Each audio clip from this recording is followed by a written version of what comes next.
Hello aspirants, news today के आज के सेशन में आपका स्वागत है।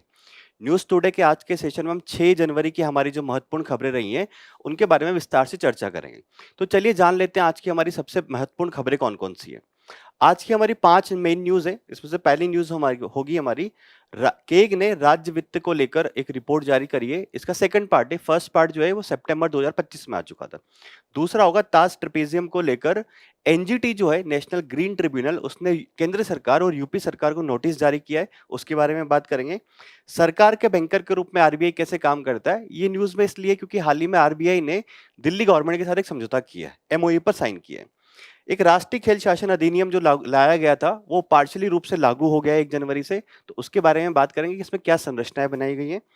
आखिरी न्यूज़ हमारी की वैश्विक न्यूनतम कर जो है जी20 के प्रावधानों के तहत और ओईसीडी के प्रावधानों के तहत उसको लागू करने की बात शुरू हो चुकी है, यानी कि लागू हो चुका है ऑलमोस्ट वो, तो उसके बारे में लोग बात करेंगे कि वैश्विक न्यूनतम कर वास्तव में क्या है और बेस इरोजन प्रॉफिट शिफ्टिंग का जो कॉन्सेप्ट है वो क्या है। साथ साथ में कुछ शॉर्ट न्यूज़ की बात करेंगे हमारी। पहली है E production investment business EB4 visa. हाल ही में भारत ने चीन के जो व्यवसायी है, जो बिजनेसमैन है, उनके लिए वीजा लेकर आया है भारत, तो इसके बारे में बात करेंगे। दूसरा होगा क्वांटम इलेक्ट्रोडायनामिक्स जो है वो क्या होता है, इसके बारे में हम लोग बात करेंगे। भुगतान विनियामक बोर्ड जो है जिसकी स्थापना 2025 में की गई थी, हाल ही में इसकी मीटिंग हुई है, तो उसके बारे में बात करेंगे। कुषाण वंश को लेकर कुछ नई बातें निकल कर आई हैं, तो कुषाण वंश के बारे में बेसिक जो जानकारी उसके बारे में हम लोग बात करेंगे। ग्रीनलैंड लैंड का सामरिक दृष्टि से क्या महत्व है, हाल ही में अमेरिकी राष्ट्रपति ने वेनेजुएला के राष्ट्रपति को तो उठा लिया, अब वो ग्रीनलैंड की बात कर रहे हैं, तो ग्रीनलैंड को क्यों नजर है अमेरिका की ग्रीनलैंड के ऊपर, इसके बारे में बात करेंगे। सामरिक दृष्टि से क्या महत्व है। एक ईरान में भी विरोध प्रदर्शन हो रहे हैं, तो हम जानेंगे कि ईरान जो है वो लोकेशन के हिसाब से कितना महत्वपूर्ण है। ठीक है, पहले भी बहुत बार बात हो चुकी है इसके बारे में, परंतु फिर से एक बार देखेंगे। तो चलिए शुरू करते हैं आज की हमारी पहली मुख्य खबर से। आज की हमारी पहली मुख्य खबर है राज्य वित्त को लेकर केग ने 2023-24 की रिपोर्ट जारी करी है, और जैसा कि मैंने अभी थोड़ी देर पहले बताया कि इसकी पहली रिपोर्ट जो है वो सितंबर 2025 में आ चुकी थी, और ये इसका दूसरा संस्करण है। इसमें 28 राज्यों की वित्तीय स्थिति क्या है उनका कंबाइंड रूप से एक विवरण दिया गया है। तो देखते हैं इसके प्रावधान क्या, इसमें कौन कौन सी रिपोर्ट में कौन कौन सी फाइंडिंग है। देखिए, ये जो टॉपिक रहेगा जनरली आपके पॉलिटी और गवर्नेंस का जो टॉपिक रहता है, वहां पर जनरली ये काम का होता है कि राज्य का जो वित्त है वो क्यों खराब, राज्य का राजकोषीय घाटा कितना है ना, या फिर उनका जो राजस्व बजट है वो कितना खर्च हो रहा है, पूंजीगत बजट कितना खर्च हो रहा है, इसके बारे में बात की जाती है। तो इसी के बारे में इस रिपोर्ट में कुछ फैक्ट दिए गए हैं, तो आप अपने आंसर को सब्सटेंशिएट करने के लिए इसको यूज कर सकते हो। ठीक है, आगे बढ़ते हैं। अब क्या है रिपोर्ट के मुख्य बिंदु। देखिए, रिपोर्ट के मुख्य बिंदु ये है कि राज्यों का जो सार्वजनिक ऋण की अगर बात करी जाए कि राज्यों के ऊपर कितना ऋण है, तो 31 मार्च 2024 तक सारे राज्य जो है जिनकी विश्लेषण इसमें किया गया है, 28 राज्य, उन पर कुल कर्ज जो है वो लगभग 68 लाख करोड़ का है। हमारे 28 राज्यों पर कितना है, 31 मार्च 2024 तक 68 लाख करोड़ रुपए का ऋण है, जो कि सभी राज्यों के सकल घरेलू राज्य उत्पाद, यानी कि सभी राज्यों की अगर जीडीपी को जोड़ दिया जाए तो सकल राज्य घरेलू उत्पाद जो है उसका लगभग 23% बैठता है, जो कि काफी ज्यादा है। ठीक है, अगली बात करें राजकोषीय घाटा की, फिस्कल डेफिसिट क्या होता है। तो देखिए, ये है कि 15वां वित्त आयोग जो था उसने सिफारिश करी थी कि जो राज्यों का फिस्कल डेफिसिट है वो 3% से ज्यादा नहीं होना चाहिए, ऐसा उसने निर्धारित किया था। परंतु 2023-24 जो ये रिपोर्ट आई है कि इसमें ये बात की गई है कि 18 राज्य ऐसे निकल कर आए 28 में से जिन्होंने इस सीमा को पार कर लिया, यानी कि 3% से ज्यादा उनका राजकोषीय घाटा फिस्कल डेफिसिट है। अत्यधिक राजकोषीय कठोरता लोग राज्य क्यों लेके आ रहे हैं, क्योंकि देखिए राज्यों की नए कर सृजन करने की क्षमता बहुत सीमित है, तो राज्य क्या कर रहे हैं, नए विकास कार्य नहीं कर पा रहे क्योंकि उनके पास वित्तीय स्रोत जो है वो बहुत सीमित है। साथ साथ में राज्यों का जो प्रतिबद्ध वेतन होता है, व्यय होता है, इसके बारे में थोड़ा सा ध्यान रखना है आपको। प्रतिबद्ध व्यय यानी कि ये तो राज्यों को देना ही है, जैसे कि कोई सरकारी कर्मचारी है उसका वेतन देना है, उसकी पेंशन देनी है, और जो राज्य ने पहले से ऋण लिया हुआ है, जो इतना सारा ऋण है ऑलरेडी, जो ऋण लिया है उस पर ब्याज भी देना है। ये प्रतिबद्ध ऋण होता है राज्यों को, ये देना ही होता है। उसके बाद जो पैसा बचता है उसको कैपिटल एक्सपेंडिचर या फिर विकासात्मक गतिविधियों पर खर्च किया जाता है। तो राज्यों का जो सारे राज्यों का एनालिसिस करके ये बात समझ में आई कि जो राज्यों का प्रतिबद्ध व्यय है वो काफी ज्यादा है, 60% के आसपास है। केंद्रीय कर अंतरण पर निर्भरता, देखिए ये हमारा जो तरह से राजकोषीय संघवाद है उसके ऊपर भी, सहकारी संघवाद है उसके ऊपर भी बात आती है कि जो केंद्र के ऊपर राज्य फाइनेंशियली बहुत ज़्यादा डिपेंडेंट है। इसमें एक आंकड़ा निकल कर आया है कि 2014-15 में राज्यों के कुल राजस्व का लगभग 21% जो हिस्सा था वो कहाँ से आया करता था? केंद्र सरकार से। परंतु वर्तमान में 2023-24 में ये बात निकल कर आई कि ये जो 21% जो हिस्सा था ये बढ़कर 30% हो चुका है। यानी कि कहीं ना कहीं राज्यों की केंद्र के ऊपर निर्भरता बढ़ रही है।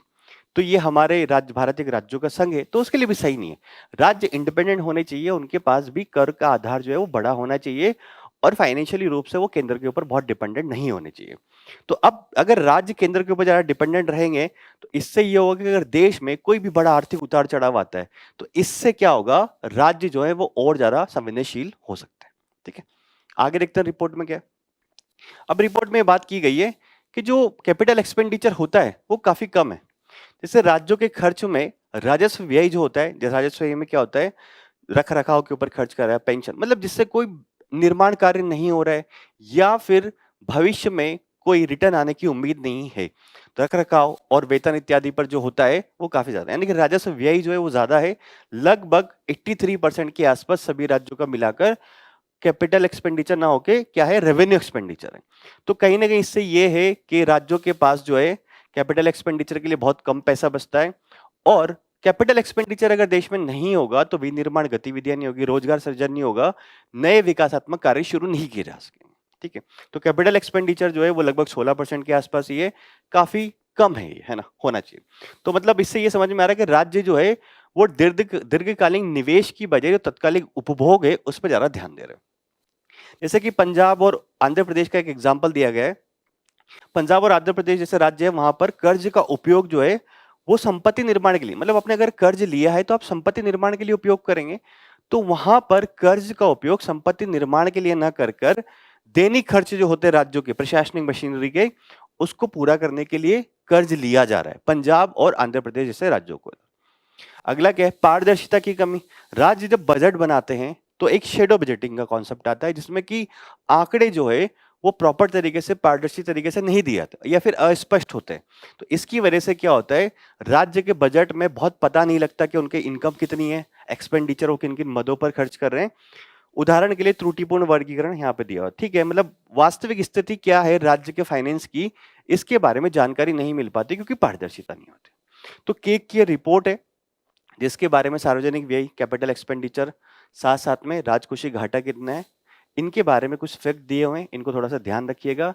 ये आपके जो क्वेश्चन आएगा कभी ऐसा राज्य वित्त के ऊपर तो काम आएगा क्वेश्चन, ये रिपोर्ट काम आएगी। ठीक है, नेक्स्ट बात करते हैं ताज ट्रेपोजियम जोन संरक्षण पर एनजीटी का नोटिस। देखिए एनजीटी जो है, नेशनल ग्रीन ट्रिब्यूनल जो है, इसने हाल ही में पर्यावरण जो मानक है उसके उल्लंघन पर केंद्र सरकार और यूपी सरकार को दोनों को नोटिस जारी किया है। उन्होंने ये बोला कि ताज ट्रेपेजियम जोन जो है उसमें पर्यावरण के जो मानदंड है उसका काफी ज्यादा उल्लंघन हो रहा है और ताज ट्रेपेजियम जोन जो है उसको एमसी मेहता केस में सुप्रीम कोर्ट ने एक संरक्षित क्षेत्र घोषित किया है। ट्रेपीजियम इसको इसलिए बुलाया जाता है क्योंकि इसका आकार जो है वो ट्रेपीजियम जैसा है। ट्रेपीजियम इस तरह से बना सकते हैं हम लोग, ये, ठीक है, इसका आकार ट्रेपीजियम जैसा है इसलिए इसको ट्रेपीजियम बोला जाता है। ठीक है, नेक्स्ट देखते हैं अब क्या बोला, और कोर्ट ने अपने निर्णय में क्या बोला। ये बोला कि देखिए वहां पर क्या हो रहा है, विवेकहीन निर्माण कार्य हो रहे, वृक्षों की कटाई हो रही है, इसकी वजह से क्या हो रहा है कि जो हरित कवर है यानी कि ग्रीन क्षेत्र जो है वो नष्ट हो गया है, साथ में पक्षियों तितलियों के प्राकृतिक पर्यावास में भी व्यवधान जो है वो हो रहा है, ऐसी बात निकल कर आई। अगला क्या है, पिछले कुछ वर्षों में वायु और जल प्रदूषण के कारण ताजमहल आपने देखा होगा सफेद संगमरमर से बना हुआ है, तो वायु और जल प्रदूषण के कारण क्या हो रहा है कि ताजमहल का जो सफेद संगमरमर है वो कहीं ना कहीं पीला या काला पड़ रहा है। तो इसको क्या बोलते हैं, एक टेक्निकल टर्म है स्टोन कैंसर। यानी कि अगर एयरबोर्न पार्टिकुलेट्स को लेकर अगर जो सफेद संगमरमर का कलर जो है वो पीला या काला होता है तो उसको बोलते हैं स्टोन कैंसर। ठीक है, तो ये बात सुप्रीम कोर्ट ने अपने निर्णय में बोली या फिर उसमें नोटिस में बात ये निकल कर आई कि विवेकहीन निर्माण और साथ साथ में वृक्षों की कटाई के कारण जो हरित बेल्ट है ताज ट्रेपेजियम जोन के आसपास वो खत्म हो रही धीरे धीरे, साथ साथ में वायु और जल प्रदूषण के कारण जो ताजमहल का सफेद कलर है वो धीरे धीरे काला और पीला पड़ता जा रहा है। ठीक है, नेक्स्ट देखते हैं, ताज ट्रेपेजियम जोन के बारे में बात करते हैं कि वास्तव में ये क्या है। देखिए ये लगभग 10,400 वर्ग किलोमीटर में फैला एक क्षेत्र है और इसकी आकृति मैंने आपको बता दिया ट्रेपेजियम जैसी है, इसीलिए इसको ट्रेपेजियम बोला जाता है। और एक संरक्षित पारिस्थितिकी रूप से संवेदनशील क्षेत्र है जिसकी स्थापना 1996 के एमसी मेहता केस के बाद की गई थी। है यह जोन जो है वो आगरे के किले के आसपास भी और फतेहपुर सिकरी के आसपास भी इस प्रकार का जोन बसाया गया है। जैसे ताजमहल के आसपास बताया गया वैसे ही आगरे का किला और फतेहपुर सिकरी के आसपास भी बताया गया है।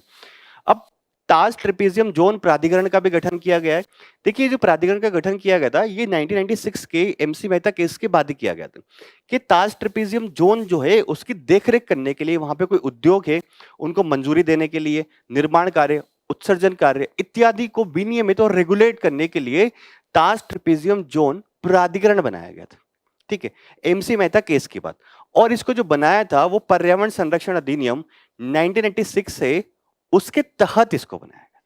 दो बात ध्यान रखनी है, एमसी मेहता केस के बाद बनाया था, साथ साथ में पर्यावरण संरक्षण अधिनियम 1986 जो है उसके तहत ताज ट्रेपेजियम जोन प्राधिकरण बनाया गया था ताकि ताजमहल के आसपास के क्षेत्र हैं उनमें उद्योग विनिर्माण, निर्माण या फिर उत्सर्जन जो है उसको रेगुलेट किया सके, ताकि ये पारिस्थितिक रूप से संवेदनशील क्षेत्र है 10,400 किलोमीटर का, इसको संरक्षित किया जा सके। ठीक है, इसके अतिरिक्त ये कि एमसी मेहता केस वाद जो था 2015 में फिर से इस बारे में कुछ बात हुई। ये बोला गया कि उच्चतम न्यायालय ने बोला कि ताजमहल के आसपास 5 किलोमीटर की हवाई दूरी के भीतर, ताजमहल जो है उसके आसपास 5 किलोमीटर की हवाई दूरी के भीतर वहां पर वृक्षों की जो कटाई है वो नहीं की जा सकती और पूर्व अनुमति से की जाएगी अगर की जाएगी। और उसकी अनुमति कौन देगा? सुप्रीम कोर्ट, राज्य सरकारों के ऊपर नहीं छोड़ा।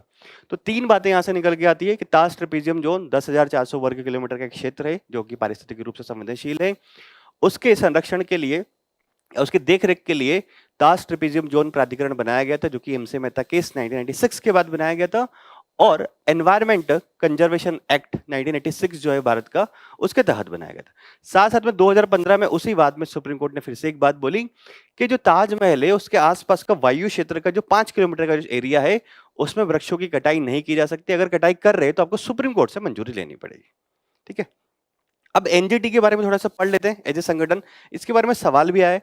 देखिए एनजीटी है नेशनल ग्रीन ट्रिब्यूनल, यानी कि पर्यावरण से संबंधित मामलों के लिए उनका त्वरित निपटान हो, इसके लिए 2010 में एक अधिनियम के माध्यम से इस संस्थान की स्थापना की, इस ट्रिब्यूनल की स्थापना की गई थी। तो यानी कि ये क्या हो गया? एक सांविधिक निकाय हो गया। कुछ कानून है जिसके तहत इसको अधिकार प्राप्त है और ये सुनवाई करता है। ठीक है, उन कानूनों के बारे में अगर बात करें तो ये है जल प्रदूषण निवारण अधिनियम, निवारण एवं नियंत्रण अधिनियम 1974, वायु प्रदूषण का सेम अधिनियम है, और पर्यावरण संरक्षण अधिनियम 1986 है ना। अब इसके देखिए और भी कानून है, प्लस यहाँ पे और भी कानून है, परंतु बेहतर होगा कि आप 3 कानूनों को ध्यान रखिए जिसके तहत ये सुनवाई नहीं कर सकता।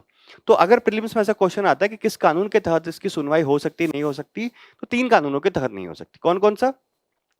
वन्य जीव संरक्षण अधिनियम 1972 जो है उसके तहत एनजीटी सुनवाई नहीं कर सकता। भारतीय वन अधिनियम 1927 जो है इसके तहत एनजीटी सुनवाई नहीं कर सकता। अनुसूचित जनजाति एवं परंपरागत निवासी वन निवासी वन अधिकारों का मान्यता अधिनियम यानी कि एफआरए अधिनियम, फॉरेस्ट राइट एक्ट 2006 है, उसके तहत एनजीटी सुनवाई नहीं कर सकता। ठीक है, तो क्या है? सांविधिक निकाय है, 2010 में इसकी स्थापना हुई थी और पर्यावरण के मामले त्वरित रूप से देख सके इसके लिए 3 कानूनों के तहत ये सुनवाई नहीं कर सकता। पहला हो गया वन जीव संरक्षण अधिनियम 1972, वन अधिनियम, भारतीय वन अधिनियम जो है 1927 का उसके तहत, और एफआरए फॉरेस्ट राइट एक्ट 2006 का। ये 3 आपको याद रखना। अब अगला क्या है? एनजीटी के अगर प्रमुख निर्णयों की बात करें तो एक निर्णय है वर्धमान कौशिक वाद 2014-15 का। इसके तहत ये बोला गया था कि दिल्ली एनसीआर में जो वायु प्रदूषण की समस्या बहुत ज्यादा है, तो सुप्रीम कोर्ट ने 2014-15 में बोला कि डीजल वाहन जो कि 10 साल से पुराना हो और पेट्रोल वाहन जो कि 15 साल से पुराना हो उसको नेशनल कैपिटल के आसपास चलने की अनुमति नहीं होगी। अगला ये एमसी मेहता गंगा प्रदूषणवाद 1988 का। इसके तहत ये बोला कि गंगा नदी में सीवेज है, अगर वो बिना औपचारिक तरीके से या फिर औद्योगिक अपशिष्ट को नियंत्रण करने में गंगा नदी में अगर जा रहा है, मतलब जैसे सीवेज का जल जा रहा है या फिर औद्योगिक अपशिष्ट का जल जा रहा है, इसको अगर कंट्रोल करने में राज्य सरकारें विफल रहती है तो राज्य सरकारों के ऊपर भी पर्यावरणीय मुआवजा लगा सकती है सुप्रीम कोर्ट। ऐसी बात इसमें निकल कर आई थी एमसी मेहता गंगा प्रदूषणवाद 1988 का। ठीक है, तो इसके बारे में ध्यान रखिएगा। मेनली ये जो है अपने प्री के काम कराएगा। ठीक है, अब सरकार के बैंकर के रूप में आरबीआई कैसे काम करता है इसके बारे में जानते हैं। देखिए हाल ही में क्या हुआ है, दिल्ली जो सरकार है उसने आरबीआई के साथ एक समझौता किया कि बोला आप हमारी उधारियों को और कैश फ्लो को प्रबंधन कीजिए। और ऐसा आरबीआई अधिनियम में लिखा भी है कि आरबीआई जो है वो केंद्र सरकार और राज्य सरकारों के बैंकर के रूप में कार्य करेगा। तो दिल्ली सरकार ने एक एमओयू साइन किया आरबीआई के साथ, आप हमारी उधारियों को और कैश फ्लो जो उसको देखिए। ठीक है, अब आरबीआई जो है अब यहां पर दिल्ली सरकार के एक तरह से बैंकर, ऋण प्रबंधक और वित्तीय एजेंट के रूप में काम करेगा। अब ये जो बात की गई यहाँ पे कि सार्वजनिक ऋण के प्रबंधन जैसे कार्य राज्य सरकारों के साथ किए गए समझौते के तहत किया था, मतलब हर राज्य सरकार को समझौता करना पड़ेगा आरबीआई के साथ, तभी आरबीआई जो है वो क्या करेगा उन राज्य सरकारों के बैंकर के रूप में कार्य करेगा। परंतु केंद्र सरकार के बैंकर के रूप में तो वो ऑलरेडी कार्य करता ही है बिना कोई समझौते के। तो वर्तमान में ऐसा है कि सिक्किम को छोड़कर आरबीआई और अन्य सभी राज्य सरकारों के बीच ऐसे समझौते जो है वो लागू हो चुके हैं। यानी कि भारत में सिक्किम राज्य को छोड़कर सभी राज्य सरकारों ने भारत के जो आरबीआई है, रिजर्व बैंक ऑफ इंडिया, उसके साथ समझौता कर लिया है कि आप हमारे बैंकर के रूप में काम कीजिए और हमें हमें सजेशन देते रहिए और हमारा जो भी वित्तीय प्रबंधन होता है आप कीजिए उसको ना। अब सरकार के बैंकर के रूप में आरबीआई की भूमिका के बारे में बात करें तो केंद्र सरकार की सबसे पहले बात करते हैं। देखिए आरबीआई एक्ट जो है 1934 का, उसके जो धारा 20 है उसके तहत ये लिखा हुआ है कि आरबीआई केंद्र सरकार की प्राप्तियों, भुगतान को संभालता है, विनियमन को देखता है, रेमिटेंस जो होता है बाहर से जो आता है उसको देखता है, और अन्य बैंकिंग संबंधी जो कार्य है केंद्र सरकार के सारे के सारे कौन देखता है? आरबीआई देखता है। साथ साथ में केंद्र सरकार के जो सार्वजनिक ऋण का प्रबंधन भी कौन करता है? आपका आरबीआई करता है। ठीक है, अब प्रतिभूतियां, अगर केंद्र सरकार को ऋण लेना है मार्केट से तो उसको सिक्योरिटी जारी करनी पड़ेगी, तो वो सिक्योरिटियां केंद्र सरकार के बिहेव पर आरबीआई जारी करता है, गवर्नमेंट सिक्योरिटीज। अब गवर्नमेंट सिक्योरिटीज यहाँ पे दो प्रकार की होती है, तो ट्रेजरी बिल्स होते हैं और एक बॉन्ड्स होते हैं। ट्रेजरी बिल्स जो जनरली होते हैं वो 364 दिन के भीतर भीतर के होते हैं और बॉन्ड्स लंबे समय के होते हैं। तो केंद्र सरकार जो है वो ट्रेजरी बिल्स और बॉन्ड्स दोनों जारी कर सकती है, राज्य सरकार केवल बॉन्ड्स जारी कर सकती है। राज्य सरकार को ट्रेजरी बिल जारी करने की अनुमति नहीं है, केवल केंद्र सरकार को। तो बॉन्ड्स क्या होता है? लंबे समय के लिए होते हैं। ट्रेजरी बिल जो होता है जनरली 1 साल के अंतर्गत उनकी लिमिट होती है। ठीक है, तो राज्य सरकारों को ये अनुमति नहीं है कि वो ट्रेजरी बिल जारी करे, बॉन्ड्स जारी कर सकते। बॉन्ड्स का मतलब यही होता है कि जैसे सरकार ने एक बॉन्ड लिखा कि 100 रुपए में आप हमें दे दीजिए, 100 रुपए हमें दे दीजिए अभी, और आप एक बॉन्ड पत्र रख लीजिए, 5 साल बाद हम आपको 110 रुपए दे देंगे उस बॉन्ड पत्र। ठीक है, ऋण लेने के लिए।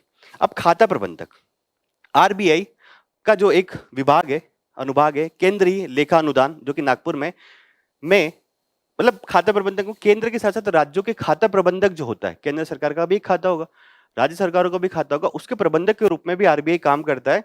और ये कहाँ काम करता है? केंद्रीय लेखा अनुभाग है इसका नागपुर में, वहां पे ये काम होता है खाता प्रबंधक का। ठीक है, और आरबीआई के अन्य कार्यों के अगर बारे में थोड़ी थोड़ी बात कर ले तो क्या है, देखिए आरबीआई भारत में मौद्रिक नीति के निर्धारण के लिए एक महत्वपूर्ण संस्थान है कि भारत में रेपो रेट क्या होगी, रिवर्स रेपो रेट क्या होगी, इस प्रकार की सारी चीजें कौन देखता है? आरबीआई देखता है। तो मौद्रिक नीति तैयार करना, लागू करना और उसकी निगरानी करने का कार्य क्या है? मेनली आरबीआई का। अगला क्या है? बैंकिंग क्षेत्र का जो विनियामक, भारत में जितने भी बैंक काम कर रहे हैं उनके लिए रूल्स एंड रेगुलेशन बनाना किसका काम है? आरबीआई का काम है। विदेशी मुद्रा प्रबंधक, भारत में जो विदेशी मुद्रा का प्रबंधन किया जाता है वो किसके द्वारा किया जाता है? मेनली आरबीआई के द्वारा। और एक्ट है विदेशी मुद्रा प्रबंधन अधिनियम फेमा 1999 का, 1999 का एक्ट है, उसके तहत किया जाता है। अभी जैसे आपने कुछ दिनों पहले न्यूज सुनी होगी, भारत का जो रुपया है वो काफी कमजोर हो रहा है, तो आरबीआई फिर ओपन मार्केट ऑपरेशंस करता है और आरबीआई डॉलर को बेचता है कि डॉलर की आपूर्ति होगी तो भारत का रुपया जो थोड़ा मजबूत होगा। तो एक सोल रिस्पॉन्सिबिलिटी किसके पास है विदेशी मुद्रा को मैनेज करने की? वो आरबीआई के पास। ठीक है, मुद्रा जारी करता, भारत में जो मुद्रा जारी होती है, नोट जारी करना, सिक्के जारी करना, ये सारा काम किसका? आरबीआई का, है ना। जारी करना, उन्हें बदलना या फिर नष्ट करना, जैसे कि जो 2016 में नोटबंदी लागू की गई थी तो उस टाइम में नोट बदले गए थे, वो भी मेनली काम आरबीआई का किया जा रहा था बैंकों के माध्यम से, एसबीआई हो गया, कोटक महिंद्रा हो गया, इन बैंकों के माध्यम से, परंतु मेन काम किसका है? वो आरबीआई का, और आरबीआई बाकी बैंकों के थ्रू वो काम करवाता है। ठीक है, भुगतान और निपटान प्रणालियाँ जितनी भी होती है भारत में, उनका विनियामक भुगतान और निपटान प्रणालियाँ, जैसे मैं आपको भीम बात करूँ या फिर आपका जो ऑनलाइन आप एनईएफटी, आरटीजीएस करते हैं, उन सब के विनियामक प्राधिकरण के रूप में कौन काम करता है? आपका आरबीआई काम करता है। ठीक है, तो आरबीआई के कामों के बारे में थोड़ा थोड़ा ध्यान रखिएगा इसमें। अब ये जो न्यूज़ है मेनली देखिए आरबीआई के बारे में ज़्यादा है और बेसिक चीज़ें हमने यहाँ पे पढ़ी है, तो प्रीलिम्स के काइंड ऑफ थोड़ी सी न्यूज़ है ना। राष्ट्रीय खेल शासन अधिनियम, ये क्या है? देखिए राष्ट्रीय खेल शासन अधिनियम जो है, मैंने आपको बताया अभी कि आंशिक रूप से ही भारत में ये लागू हो चुका है और 1 जनवरी 2026 से इसके कुछ प्रावधान है, जैसे कि राष्ट्रीय खेल निकायों की स्थापना कैसे की जाएगी इसमें, वो लागू हो चुका है। तो ये एक्ट ऑलरेडी पहले भी आ चुका है, एक बार न्यूज़ टुडे में कवर हो चुका है। अब इसके बारे में देख लेते हैं कि क्या-क्या इसमें संस्थागत संरचना या फिर कौन-कौन से प्रावधान रखे गए। तो देखिए इसमें एक एपेक्स शीर्ष विनियामक के रूप में राष्ट्रीय खेल बोर्ड जो है उसकी स्थापना की गई। ये शीर्ष विनियामक संस्था होगी भारत में, किसको देखने के लिए? खेलों को देखने के लिए। और इसके पास राष्ट्रीय खेल जो निकाय होते हैं विभिन्न, उनको मान्यता देगा, ठीक है? और उस मान्यता का नवीनीकरण करना, उनका निलंबन करना, रद्द करने का अधिकार होगा।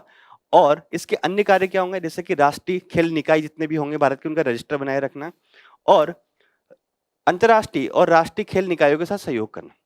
देखिए शीर्ष विनियामक क्या है? राष्ट्रीय खेल बोर्ड, नेशनल स्पोर्ट्स बोर्ड है, सबसे ऊपर बनाया गया।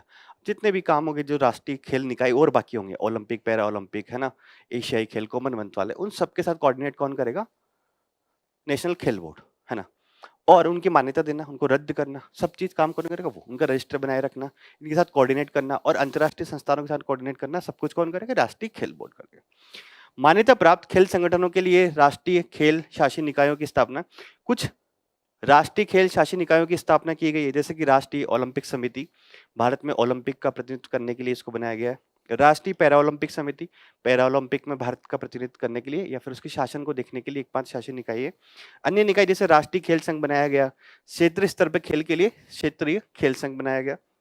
और देखते हैं, राष्ट्रीय खेल अधिकरण बनाया गया। अगर कोई विवाद होता है खेल से संबंधित, तो उसको लिए राष्ट्रीय यानी कि नेशनल स्पोर्ट्स ट्रिब्यूनल जो है वो बनाया गया, विवादों का किफायती, त्वरित और पारदर्शी तरीके से एक तरह से निपटान के लिए, स्वतंत्र, त्वरित, प्रभावी और किफायती निपटारे के लिए। हालांकि ये बोला गया कि इसके क्षेत्राधिकार में कुछ चीजें शामिल नहीं होगी, जैसे कि अगर ओलंपिक से संबंधित कोई विवाद है तो ये नहीं देखेगा, पैरा ओलंपिक से संबंधित, राष्ट्रीय राष्ट्रमंडल खेलों से संबंधित, एशियाई खेलों से संबंधित विवादों को ये नहीं देखेगा। अगला क्या है? डोपिंग से संबंधित अगर कोई विवाद है तो भी ये नहीं देखेगा, क्योंकि डोपिंग एक्ट हमारे यहाँ पे ऑलरेडी है, नाडा यहाँ पे बना हुआ है भारत में। राष्ट्रीय डोपिंग विरोधी अधिनियम 2022, उसके तहत हमने national anti doping agency already बनाई हुई है, तो वो डोपिंग से संबंधित काम वो देखेगी, ना कि आपकी कौन देखेगा? नेशनल स्पोर्ट्स बोर्ड, या फिर ये नेशनल स्पोर्ट्स बोर्ड नहीं, नेशनल स्पोर्ट्स ट्रिब्यूनल विवादों को समाधान ये नहीं करेगा। तो संबंधित विवादों का समाधान करेगा, परंतु ओलंपिक, पैरा ओलंपिक, राष्ट्रमंडल और एशियाई खेलों के लिए नहीं करेगा। साथ साथ में डोपिंग से संबंधित विवादों का समाधान नहीं करेगा। अगला क्या है? राष्ट्रीय खेल निर्वाचन पैनल, यानी कि भारत के जितने भी खेल महासंघ होते हैं उनमें निष्पक्ष और पारदर्शी तरीके से नियुक्तियां करने के लिए राष्ट्रीय खेल निर्वाचन पैनल एक होगा, और इसमें कौन होंगे? अनुभवी पूर्व निर्वाचन अधिकारियों का एक केंद्रीय रोस्टर होगा।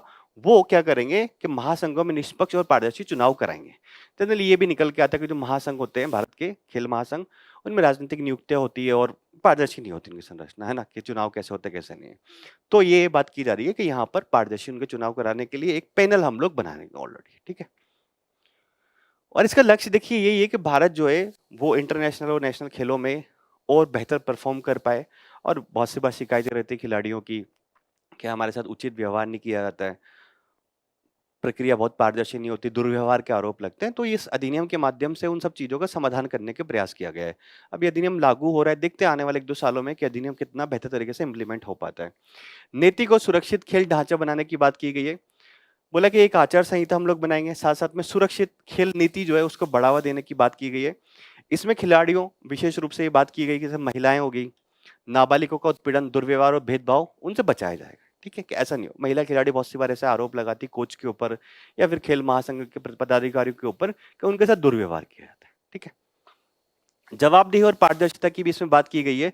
इसमें यह बोला कि जो जितने भी खेल निकाय होंगे इस संगठन, इस एक्ट के माध्यम से बनाए गए हैं, वो सारे के सारे आरटीआई अधिनियम के तहत लोक प्राधिकरण माने जाएंगे। यानी कि अगर कोई नागरिक उनसे सूचना मांगना चाहे तो आरटीआई के तहत एक अर्जी लगाकर उनकी सूचना मांग सकता है, ताकि उनकी कार्यप्रणाली में एक तरह से पारदर्शिता है। अगला है वित्तीय निगरानी। नेशनल स्पोर्ट्स बोर्ड जो है, जो कि इसकी शीर्ष विनियामक संस्था है, उसके जो खाते होंगे उनका लेखा परीक्षण जो है वो केक के माध्यम से किए जाने की बात करेगी। केक जो है, नेशनल स्पोर्ट बोर्ड जो उसकी शीर्ष विनियामक संस्था होगी, उसके खाते कौन देखेगा? आपका केक, और उसका निरीक्षण करेगा। ठीक है, तो ठीक है, ये सवाल आपके आ सकता है मेंस में कि भाई इसके आपके प्रावधान क्या है, या फिर अगर कोई फोल्डर पॉइंट की तरह लिखना है आपको कि भारत में खेलों के सुधार के लिए क्या क्या किया जा रहा है, तो वन ऑफ द पॉइंट आप ये लिख सकते हैं उसमें ना। अब वैश्विक न्यूनतम कर, देखिए ये क्या, थोड़ा सा टिपिकल कॉन्सेप्ट है। ओईसीडी ने अब हाल ही में क्या हुआ कि वैश्विक न्यूनतम कर का जो समझौता था उसको क्या किया, अंतिम रूप दे दिया। अब यहाँ जो ये जितना भी लिखा हुआ है ना, वैश्विक न्यूनतम कर क्या है, ग्लोबल मिनिमम टैक्स और बेस इरोजन प्रॉफिट शिफ्टिंग, इसको हम लोग एक सिंपल से एग्जांपल के माध्यम से समझने का प्रयास करते हैं कि वास्तव में क्या है। देखिए, जैसे कि एबीसी एक कंपनी है, इसने मुनाफा कमाया 50 करोड़ का। कहाँ रजिस्टर अभी है ये? इंडिया में। ठीक है, अब ये कंपनी मूल रूप से रजिस्टर्ड है, मान लीजिए मॉरिशस में या फिर सिंगापुर में, मान लीजिए सिंगापुर में मूल रूप से रजिस्टर्ड है। तो अब इस कंपनी ने जो प्रॉफिट कमाया 50 करोड़ का, भारत में मान लीजिए कॉर्पोरेट टैक्स रेट जो है, प्रॉफिट आफ्टर टैक्स, वो मान लीजिए 20% रेट। तो इस कंपनी को 50 करोड़ पे लगभग 20% के आसपास टैक्स किसको देना पड़ेगा? भारत सरकार को देना पड़ेगा। तो ये कंपनी क्या करती है? जालसाजी करती है। ये बोलती है कि यहां पर जो मेरी मूल कंपनी है वहां पर मुझे क्या देना है? ब्याज देना है। ठीक है, मुझे रॉयल्टी देनी है, मुझे क्या देना है? कंसल्टेशन फी जो है वहां पे देनी है। और ये क्या बोलेगी कि 50 करोड़ का फायदा नहीं हुआ, 50 करोड़ तो मैंने दे दिए इधर ना, मेरा खर्चा उधर हो गया। सिंगापुर में जो हमारी मूल कंपनी है, वहां पर रजिस्टर्ड कंपनी है, उसकी जगह खर्च हो गया। तो भारत सरकार अब ये 20% पे टैक्स लगा पाएगी क्या इसके ऊपर? नहीं लगा पाएगी, क्योंकि वो कंपनी दिखा देगी कि भारत में जो हमने ऑपरेशन किए उस पे तो हमारी कोई लाभ ही नहीं हुआ। तो कंपनी ने क्या किया? बेस इरोजन, इस जगह पे जहां पे बेस उसका था, वहां पे उसने क्या किया? अपना कर नहीं दिया और प्रॉफिट शिफ्टिंग कर दी, प्रॉफिट को शिफ्ट कर दिया। ये नहीं है, शेल कंपनियां बना लेती, कंपनियां बहुत सारी, कि उसको कंसल्टेशन फी दे दी, उसको रॉयल्टी दी, उसको ब्याज भुगतान दे दिया, और दिखाती है कि हमारे तो मुनाफा हो ही नहीं रहा, तो हम आपको टैक्स कैसे दें। अब ये जो समस्या है बहुत सारे देशों के सामने आई। अब ये हो रहा है कि अब कोई कंपनी भारत में आके क्यों फिर अपना रजिस्टर्ड ऑफिस करेगी, यहाँ पे क्यों काम करेगी वो? और जो देश चाहेंगे कि हमारे यहाँ पे आके कंपनी रजिस्टर्ड हो, जिस तरह से पैसे घुमाए, तो हर कोई देश ये चाहता है कि फिर कॉर्पोरेट टैक्स रेट हम कम करें, ताकि हमें उसका लाभ मिल सके, कंपनी के ऊपर जो टैक्स प्रॉफिट आफ्टर टैक्स मिल रहा है। तो ये किया गया कि अब एक काम करते हैं, सभी कोई हर देश मिलकर एक काम करते हैं कि 15% का जो टैक्स है वो लगा देते हैं जो कंपनी है उनके मुनाफे के ऊपर। अब 15% का टैक्स लगाया, मतलब ये हो गया कि अगर भारत ने यहां पर कंपनी से 15% का टैक्स वसूल करना ही है, अगर मान लीजिए भारत में इसने टैक्स नहीं दिया, ये कंपनी ने फिर भी अपना पैसा उधर ले गई, तो फिर इसको सिंगापुर में तो कम से कम 15% टैक्स देना ही पड़ेगा, कुछ भी कर ले। ठीक है, अब ये बात निकल कर आई कि हमें एक ग्लोबल मिनिमम जो टैक्स है उसको लगाना हो। समझ में आया? पहले कंपनियां क्या करती थी कि मूल देश जो है जहां पर वो काम कर रही है वहां पे पैसा नहीं दिया करती टैक्स का, और जहां पे वो रजिस्टर्ड है या शेल कंपनियों के माध्यम से अपना मुनाफा जो है वो ट्रांसफर कर दिया करती थी। तो इससे जो बहुत सारे जो देश है उनको नुकसान हो रहा था। तो एक ओईसीडी और G20 के प्लेटफॉर्म पे ये बात हुई कि ग्लोबल मिनिमम टैक्स 15% का डिसाइड किया जाए। 2016 से ये बात चल रही है, तो 15% डिसाइड कर दिया। अब ये कंपनी अगर यहाँ पे टैक्स नहीं दे रही है तो इसको टैक्स का पैसा यहाँ देना पड़ेगा, परंतु पैसा उसको देना ही पड़ेगा। ठीक है, मान लीजिए भारत सरकार का जो टैक्स है वो 10% है, इस कंपनी ने अगर 10% टैक्स यहाँ पे दे दिया, यानी कि 5 करोड़ यहाँ दे दिया, तो अभी भी 5% बचा हुआ है, तो 5% फिर इसको सिंगापुर में आके देना पड़ेगा। पैसा तो देना ही, 15% तो कैसे ना कैसे करके पूरा ही करना पड़ेगा इसको। और भारत सरकार को भी लग रहा है कि नहीं, हमारे यहाँ पे टैक्स रेट जो है वो 10% के आसपास और ग्लोबल मिनिमम टैक्स जो है वो 15% है, तो भारत सरकार भी 5% टैक्स बढ़ा सकती है। ठीक है, सिंपल लैंग्वेज में समझाया मैंने, अब उम्मीद है आपको समझ में आ गया होगा। अब ये देख लेते हैं, ये सारी चीज यही लिखी हुई, ग्लोबल मिनिमम टैक्स क्या है और बेस इरोजन प्रॉफिट शिफ्टिंग क्या है, इसको आप रीड आउट करेंगे तो इसका सेंस यही है। बेस इरोजन प्रॉफिट शिफ्टिंग की जब बात होने लगी थी 2016 में, 2016 से ये कॉन्सेप्ट चला आ रहा है ना, तो यूपीएससी को भनक लग गई थी उसी टाइम, और यूपीएससी ने 2016 में ही बेस इरोजन प्रॉफिट शिफ्टिंग क्या होती है इसका क्वेश्चन प्रीलिम्स में पूछ लिया। ठीक है, अब और क्या बात की गई है, एक बार रीड कर दूं क्या आप लोगों के लिए, है ना। ग्लोबल मिनिमम टैक्स, यह वैश्विक कर आधार शरण रोधी मॉडल नियमों पर आधारित है। इसका उद्देश्य यह सुनिश्चित करना है कि बड़े बहुराष्ट्रीय उद्यम अपने संचालन वाले प्रत्येक क्षेत्राधिकार में अपनी आय पर न्यूनतम स्तर का कर भुगतान करे।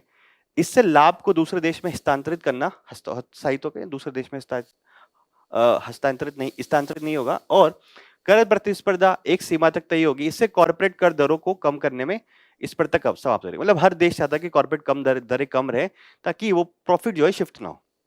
बेस इरोजन प्रॉफिट शिफ्टिंग क्या है कि बहुराष्ट्रीय जो कंपनियां हैं उनके द्वारा एक तरह से कर नियोजन से बचने की रणनीति होती है।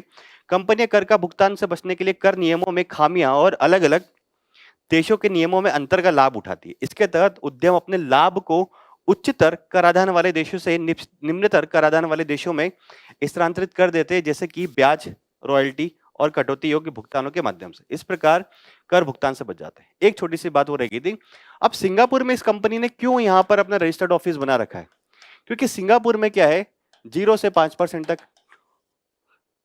टैक्स लगता है, कॉर्पोरेट टैक्स। तो ऑब्वियसली कंपनी चाहेगा कि मैं वहां पे कम जाके टैक्स दे दूंगा।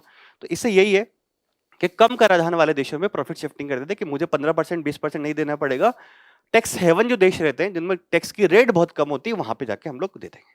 ठीक है, समझ में आ गया, उम्मीद है आपको। अब ये जो बात की जा रही है वैश्विक न्यूनतम कर पैकेज, इसके अंदर और कुछ बात की गई है, 5 घटक है। सरलीकरण उपाय, इसमें ये बोला गया, सिंपल तरीके से बात करते हैं थोड़ा इस बारे में, थोड़ा टर्म यहाँ पे कॉम्प्लेक्स लगी है। सरलीकरण उपाय यानी कि जो कम कंपनियां होती हैं अगर उन पर एक 15% का इक्वल रूप से टैक्स लगेगा, है ना, मान लीजिए सभी देशों में, तो कर अधिकारियों को भी सरलीकृत होगा और कंपनियों को भी एक तरह से टैक्स फाइलिंग करने में सरल होगा। तो सरलीकृत उपाय यहाँ पे किए जाएंगे। कर प्रोत्साहन संरेखण, ये क्या है, देखिए अब क्या है, अब सब देशों में अगर 15% के आसपास टैक्स लग रहा है तो भारत में आके कंपनी क्यों लगाएगी, वो तो कहीं भी लगा सकती है। तो ये अनुमति दी गई कि जो कोई भी सरकार चाहे तो इंसेंटिव्स दे सकती है किसी कंपनी को, अगर कंपनी जो है वास्तविक रूप में वहां पर कोई आर्थिक गतिविधि कर रही है, यानी कि कोई विनिर्माण की फैसिलिटी बना रही है या फिर रोजगार का सृजन कर रही है, तो क्या करेंगे, उसको कर इंसेंटिव्स दिए जा सकते हैं। ये चीज पूरी होनी चाहिए, यानी कि सब्सटेंस बेस कर प्रोत्साहन, यानी कि होना चाहिए ऐसा कुछ करके। ऐसा नहीं कि आपने बस शो कर दिया कि हाँ मैंने इतने रोजगारों का सृजन किया है या वहां पे विनिर्माण कर, अगर ऐसा हो रहा है तो टैक्स इंसेंटिव्स दिए जा सकते हैं। अगला क्या है, सेफ हार्बर का देखिए कॉन्सेप्ट ये है ये कि जो कर अधिकारी है, अगर कंपनियां जो है वो सारी चीजों का पालन कर रही है तो उनको बार बार जांच के लिए नहीं बुलाएंगे, उनको परेशानी के लिए सेफ हार्बर ये बात करते हैं। समान अवसर होगा, सभी जो देश है विकासशील या विकसित देशों को, सभी देशों को समान एक तरह से आगे बढ़ने का मौका मिलेगा ग्लोबल मिनिमम टैक्स के माध्यम से। घरेलू न्यूनतम कर का संरक्षण, ये क्या बोला गया है, बोले ये है टॉपअप कर कैसे लगा सकते हैं, मतलब मैंने आपको बात ये बोली कि जैसे इंडिया अभी 10% कर लगा रहा है मान लीजिए कॉर्पोरेट कंपनीज के ऊपर, अभी 15% हो गया, तो भारत के पास पूरा अधिकार होगा कि वो 5% का जो टैक्स है और लगा सके उन कंपनियों को। तो उसको क्या बोले, पात्र घरेलू न्यूनतम टॉपअप कर जो है वो लगाए जा सकते हैं, किसके द्वारा, राष्ट्रों के द्वारा, किसके ऊपर, मल्टीनेशनल कंपनीज के ऊपर। तो ये भी मेनली प्रीलिम्स के काम का है, देखिए थोड़ा सा ध्यान बना के रखिएगा, इंपॉर्टेंट कॉन्सेप्ट है।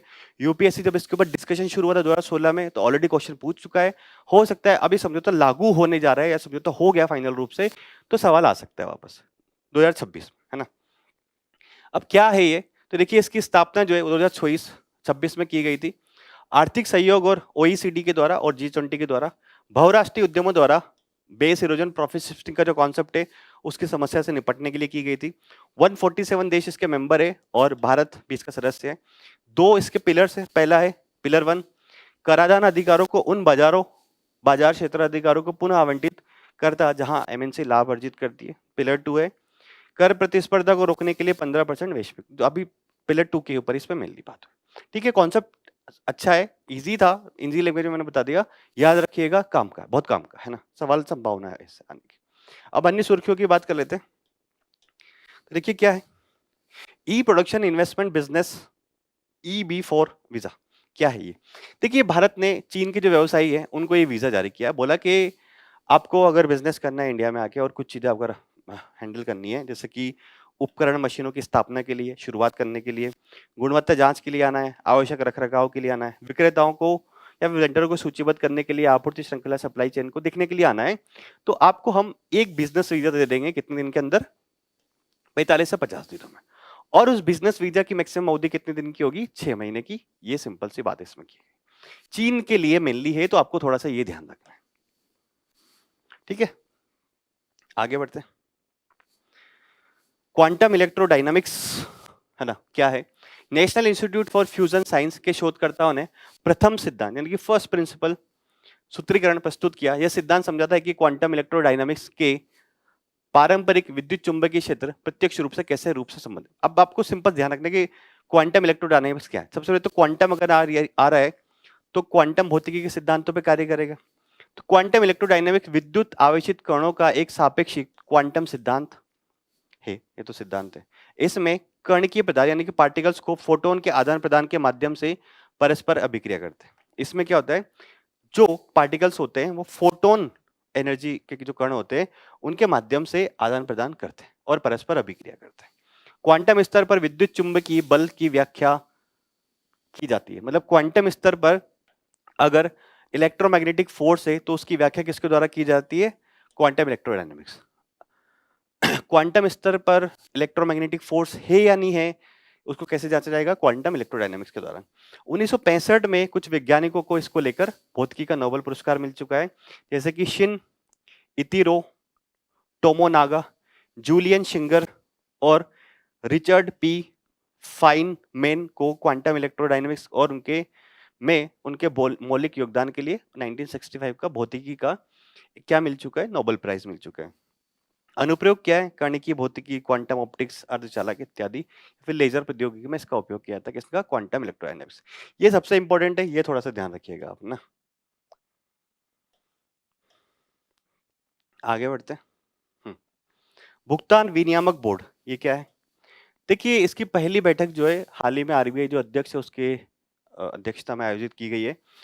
तो इसकी स्थापना कब की गई थी, 2025 में क्वांटम भुगतान विनियामक बोर्ड, सॉरी क्वांटम तो नहीं, द्वारा भुगतान निपटान और प्रणाली अधिनियम 2007 है, उसके तहत इसकी स्थापना की गई थी।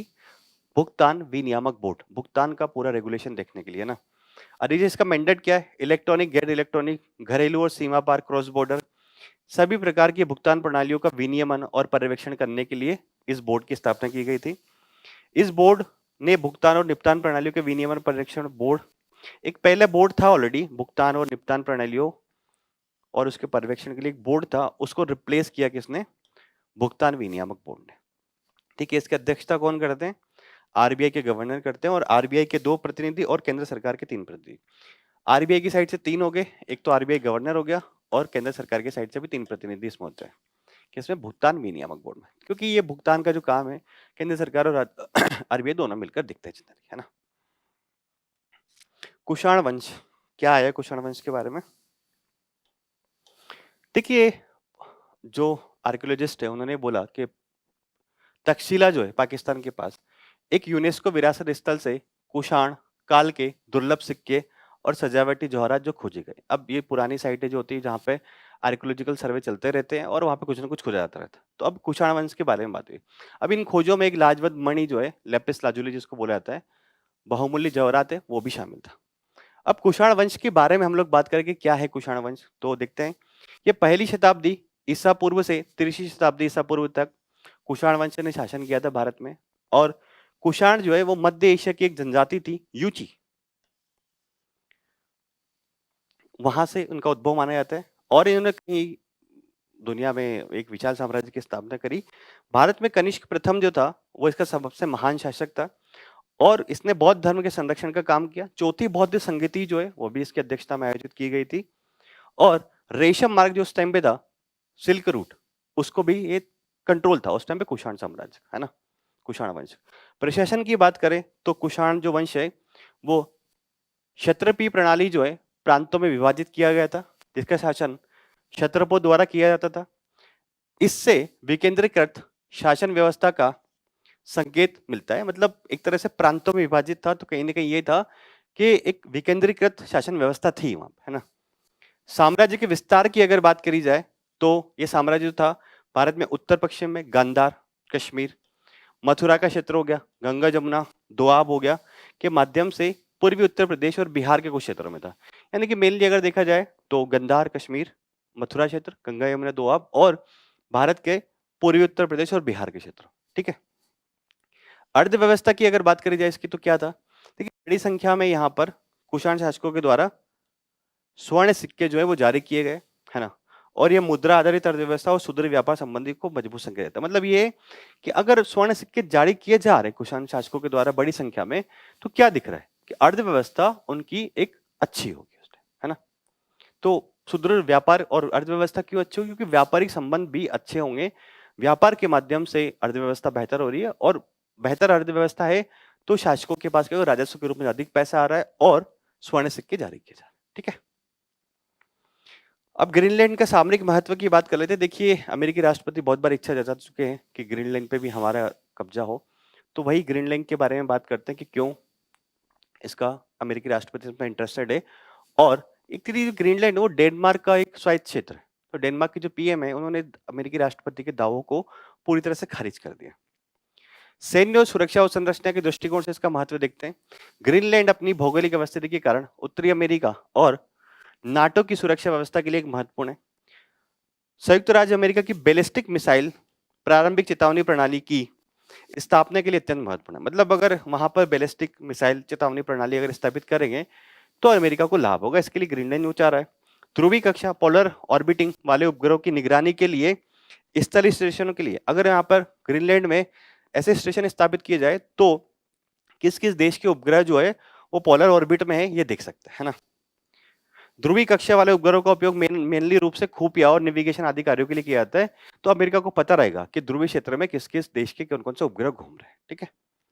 अगला बात करते हैं क्रिटिकल मिनरल्स। यहाँ पे काफी अधिक मात्रा में खनिज और प्राकृतिक संसाधन, जैसे ग्रीनलैंड में दुर्लभ मृदा तत्व, रेयर अर्थ एलिमेंट के विशाल और बहुत हद तक अप्रयुक्त निक्षेप भंडार है, मतलब जिनका यूज नहीं किया गया है।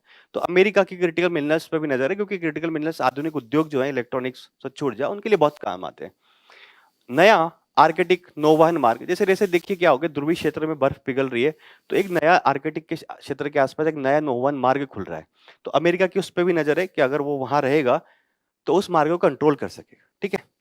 यह मार्ग अटलांटिक और प्रशांत महासागर के बीच यात्रा के समय को काफी घटा सकता है और जहाजों को पनामा और स्वेज नहर जैसे भीड़भाड़ वाले समुद्री इलाकों से होकर नहीं जाना पड़ेगा। मतलब काफी दूरी घट जाएगी और देशों की उस पर नजर है, रूस की भी नजर है, अमेरिका की भी बराबर नजर है। ठीक है।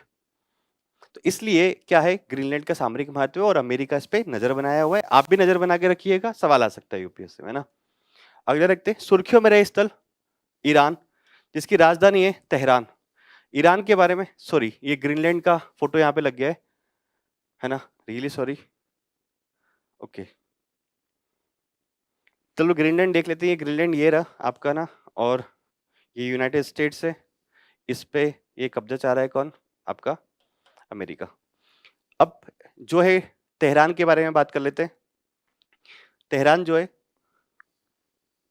अब क्या है, ईरान में ये हो रहा है कि देखिए हाल ही में वहां पे विरोध प्रदर्शन हो रहे हैं, तो भारत के जो विदेश मंत्रालय है उसने एडवाइजरी जारी करी कि अब गैर अनावश्यक कार्यों के लिए ईरान की राजधानी तेहरान मत जाइए, वहां पे वैसे दंगे हो रहे हैं ना। तो राजनीतिक विशेषता अगर बात करें तेहरान की, ईरान की, तो ईरान ब्रिक्स का मेंबर है, एससीओ का मेंबर है और ओपेक का मेंबर है, क्योंकि ये ऑयल प्रोड्यूसिंग कंट्री है। ठीक है। अगला बात करते हैं स्थलीय सीमाओं की अगर बात करें इसकी, है ना, डायग्राम फिर बहुत बार देखा अच्छा। तो अर्मेनिया, अजरबैजान, तुर्कमेनिस्तान उत्तर में है इसके, अफगानिस्तान पाकिस्तान इसके पूर्व में और इराक और तुर्की पश्चिम में। समुद्री सीमाओं की अगर बात करी जाए तो कैस्पियन सागर इसके उत्तर में तथा फारस की खाड़ी और ओमान की खाड़ी जिसपे इसका महत्वपूर्ण कंट्रोल है। एक स्ट्रेट जो हॉर्मुज जहाँ पे पड़ता है, फारस की खाड़ी और ओमान की खाड़ी को जोड़ने वाला, उससे मेनली जो कंट्रोल माना जाता है वो ईरान का। ईरान अगर चाहे तो उसको ब्लॉक कर सकता है और महत्वपूर्ण जो ट्रेड रूट है, ट्रेड नहीं एक तरह से ऑयल रूट है, उसको ब्लॉक कर सकता है। लेक उर्मिया खारे जल की समावर्त झील एंडोरिक लेक है, यह मध्य पूर्व की सबसे बड़ी झील है। तो लेक उर्मिया कहाँ है, आपकी ईरान में। संसाधन की अगर बात करें वहां पर ईरान में, तो प्राकृतिक गैस विश्व में दूसरा सबसे बड़ा अगर निक्षेप है प्राकृतिक गैस का तो ईरान में कच्चे तेल की अगर बात करें तो विश्व में चौथा स्थान जो है वो आपके ईरान का है। परंतु ईरान की इकोनॉमी भी बहुत काफ़ी जर्जर हालत में, क्योंकि अमेरिका ने उसके ऊपर काफ़ी सारे प्रतिबंध लगा रखे हैं और कुछ दिनों पहले अमेरिका और इज़राइल ने मिलके एयर स्ट्राइक भी कर दिया था। ठीक है? तो नज़र बना के रखिएगा, इम्पोर्टेंट है। ठीक है? तो आपके जितना भी मेन न्यूज़ था और शॉर्ट न्यूज़ था, सुर्खियों में स्थल हमने डिटेल से डिस्कस किया। उम्मीद है ये सेशन आपकी आने वाली एग्ज़ाम की तैयारी के लिए लाभदायक होगा और ऐसे ही अन्य और सेशन देखने के लिए जुड़े रहिए विज़न आइज़ के साथ। Thank you so much and all the best.